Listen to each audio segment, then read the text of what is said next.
John chapter 13. Jesus washes his disciples' feet. Before the Passover celebration, Jesus knew that his hour had come to leave this world and return to his Father. He had loved his disciples during his ministry on earth, and now he loved them to the very end. It was time for supper, and the devil had already prompted Judas, son of Simon Iscariot, to betray Jesus. Jesus knew that the Father had given him authority over everything, and that he had come from God and would return to God. So he got up from the table, took off his robe, wrapped a towel around his waist, and poured water into a basin.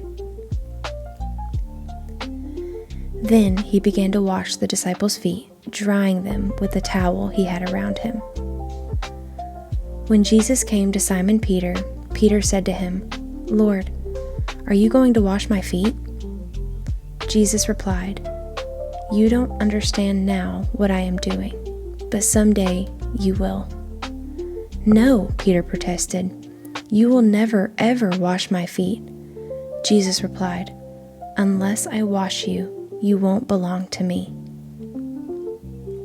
Simon Peter exclaimed, "Then wash my hands and my head as well, Lord, not just my feet." Jesus replied, "A person who has bathed all over does not need to wash except for the feet to be entirely clean. And you disciples are clean, but not all of you." For Jesus knew who would betray him. That is what he meant when he said, "Not all of you are clean." After washing their feet, he put on his robe again and sat down and asked, "Do you understand what I was doing? You call me teacher and Lord, and you are right, because that's what I am. And since I, your Lord and teacher, have washed your feet, you ought to wash each other's feet. I have given you an example to follow. Do as I have done to you. I tell you the truth. Slaves are not greater than their master, nor is the messenger more important than the one who sends the message. Now that you know these things, God will bless you for doing them." Jesus predicts his betrayal.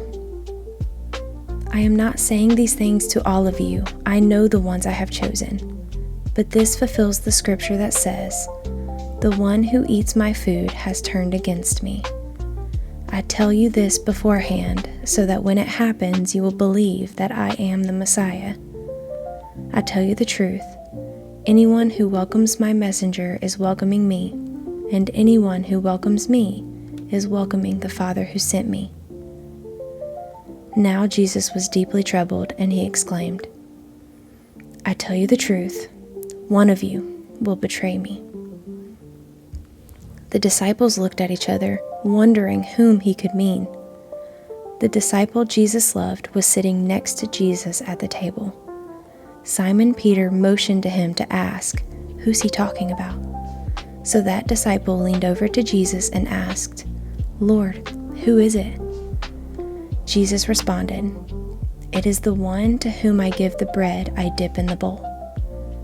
And when he had dipped it, he gave it to Judas, son of Simon Iscariot. When Judas had eaten the bread, Satan entered into him. Then Jesus told him, "Hurry and do what you're going to do." None of the others at the table knew what Jesus meant. Since Judas was the treasurer, some thought that Jesus was telling him to go and pay for the food or to give some money to the poor.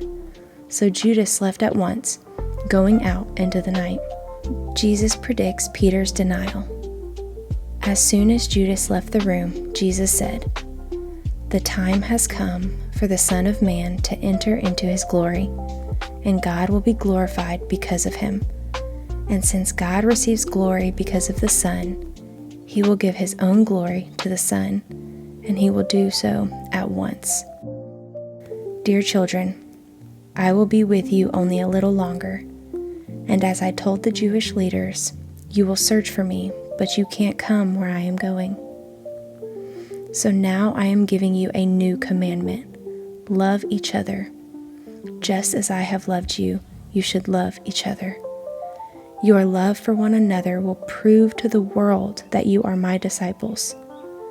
Simon Peter asked, "Lord, where are you going?" And Jesus replied, "You can't go with me now, but you will follow me later." "But why can't I come now, Lord?" he asked. "I'm ready to die for you." Jesus answered, "Die for me? I tell you the truth, Peter. Before the rooster crows tomorrow morning, you will deny 3 times that you even know me."